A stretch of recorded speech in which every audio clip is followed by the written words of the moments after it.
अस्सलाम dear students. उम्मीद है कि आप सब खैरियत से होंगे। क्या हाल चाल है आप सबका? आज थोड़ा सा गला ख़राब है, चलें फिर भी कोई बात नहीं, पढ़ाना तो करवाना तो है, प्रॉब्लम सॉल्व करवानी तो है। चलें स्टार्ट करते हैं। और मैंने कल भी आपको कहा था कि अगर आपको कुछ समझ नहीं आता तो आप मुझसे पूछ सकते हैं, कमेंट्स करके पूछ सकते हैं, और इंशाल्लाह मैं आपको अच्छे तरीके से समझाऊँगी। और कल हमने क्वेश्चन नंबर 3 किया था, क्वेश्चन नंबर 2 किया था, 3 किया था, क्वेश्चन नंबर 3 किया था। आज क्वेश्चन नंबर 4 करेंगे और 4 ओनली से 4 करेंगे। अब क्वेश्चन नंबर 4 पढ़ते हैं जी। क्वेश्चन नंबर 4 क्या है? क्वेश्चन नंबर 4 पढ़ते हैं। क्वेश्चन नंबर 4 है, Ansar commenced business on 1st July 2016 with a capital of 20,000. During the year ended 30 June 2017, he borrowed rupees 5,000 from Mr. A and introduced a future capital of rupees 2,000. Furniture for 3,000 was purchased. He had drawn from the business a sum of rupees 3,000 during the year. On 30 June 2017, the position was as follows: cash in hand 450, cash at bank 2,500, sundry debtors 40,050, stock sundry debtors कितने हैं? 4,050, 4,050, stock 7,000, bill receivable 1,800, sundry creditors 750, furniture to be depreciated by 10% asset, and the profit and loss made by Ansar during the year ended 36/2017। उन्होंने यहाँ पे क्या कहा है कि 1 जुलाई 2016 with capital of 20,000 का उन्होंने कैपिटल दे दिया है। मतलब ओपनिंग स्टॉक जो है वो हमारे पास, ओपनिंग स्टॉक का कैपिटल 20,000 है, जबकि हमें क्या बनानी है? क्लोजिंग स्टॉक और प्रॉफिट और लॉस अकाउंट बनानी है। तो चलें शुरू करते हैं। सबसे पहले स्टेटमेंट ऑफ अफेयर्स बनाएंगे क्लोजिंग स्टॉक की। अच्छा जी, क्वेश्चन नंबर 4 है। अच्छा, क्लोजिंग स्टॉक बनानी है 30 जून 2017। सबसे पहले हमारे पास कैश इन हैंड है। कैश इन हैंड है कितना है? Cash in hand 450, cash in hand 450 है। उसके बाद है cash at bank, cash at bank कितना है? 2,500। उसके बाद डेटर्स है 4,050,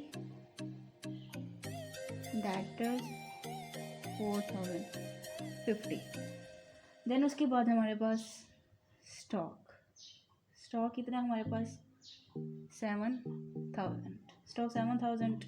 देन बिल रिसीवेबल हमारे पास 1,800। देन उसके बाद फर्नीचर है,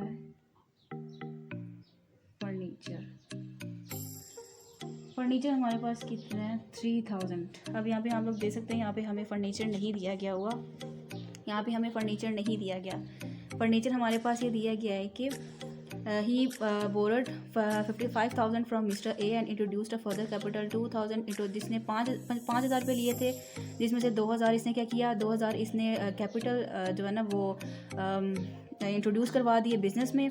और जो फर्नीचर था, और जो फर्नीचर हुआ 3,000 वाज परचेज, और जो इसने 3,000 बचे थे 5,000 में से वो उसने परचेज कर दिए। ठीक है, फर्नीचर हमारा 3,000 है। और नीचे भी आप लोग देख सकते हैं, furniture is to be depreciated by 10%। और जो हमारे पास 3,000 का हमने परचेज़ किया था फर्नीचर, उस पर हमारे पास 10% की डेप्रिसिएशन है। 10% की डेप्रिसिएशन अगर हम लोग करें तो ये 3,000 आ जाती है। 3,000 है, 10% की इस पर डेप्रिसिएशन करें तो हमारे पास 300 बनता है। 10% के इक्विवेलेंट तो 300 बनता है। तो 3,000 में से 300 माइनस करें तो 2,700 बनता है। 10% करें 3,000 मल्टीप्लाई 10 डिवाइड बाय 100, तो हमारे पास 300 आता है और 3000 में से 300 को माइनस करेंगे तो हमारे पास 2700 आ जाता है।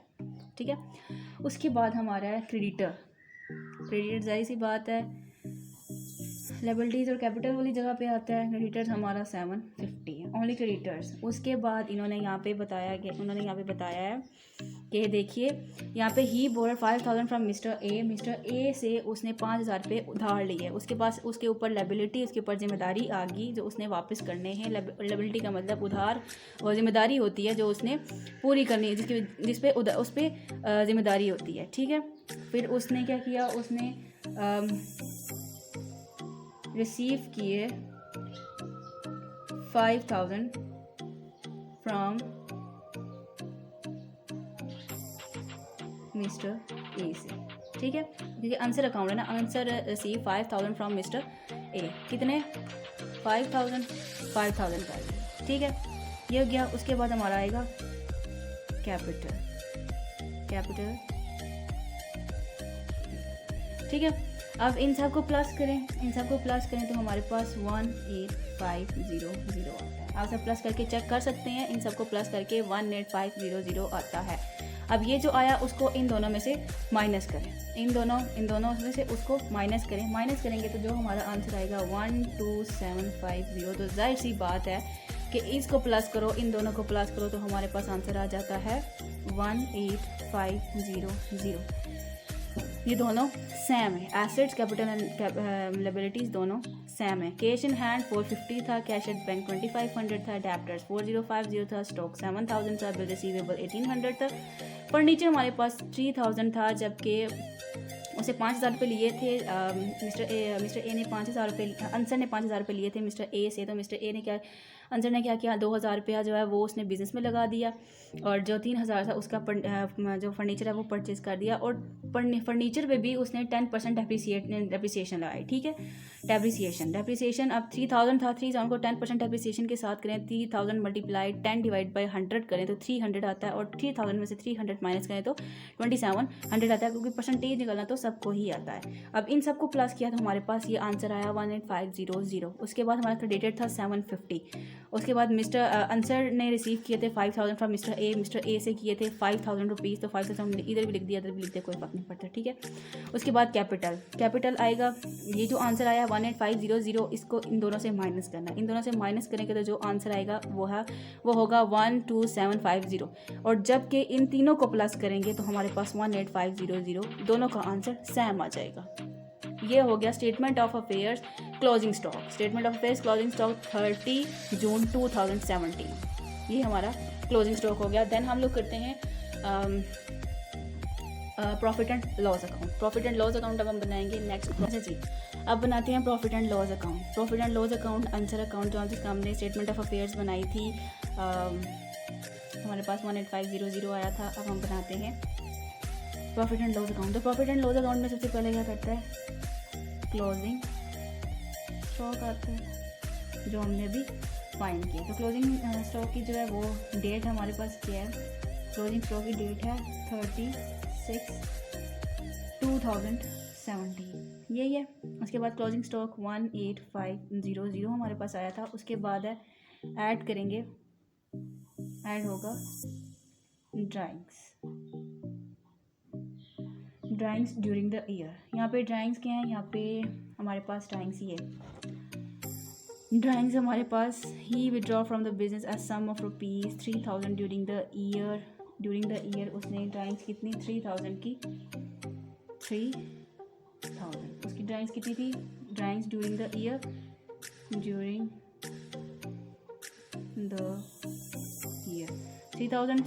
18500 को ऐड करें 3000 में तो हमारे पास आता है 15750। देन उसके बाद क्या है, उसके बाद हम लोग लेस करते हैं किसको, न्यू कैपिटल या एडिशनल कैपिटल या फ्रेश कैपिटल, हम जिसे भी जो भी कह रहे हैं। ठीक है, न्यू कैपिटल को हम करेंगे। न्यू कैपिटल हमारे पास कितना है, न्यू कैपिटल हमारे पास 2000 जो उसने बिजनेस में लगाया था। ठीक है, जो बिजनेस में उसने लगाया था। 2000 में से लेस करेंगे तो 13750 इसमें से माइनस हो गया। ठीक है, ये हमारे पास आ गया एडजस्टेड कैपिटल।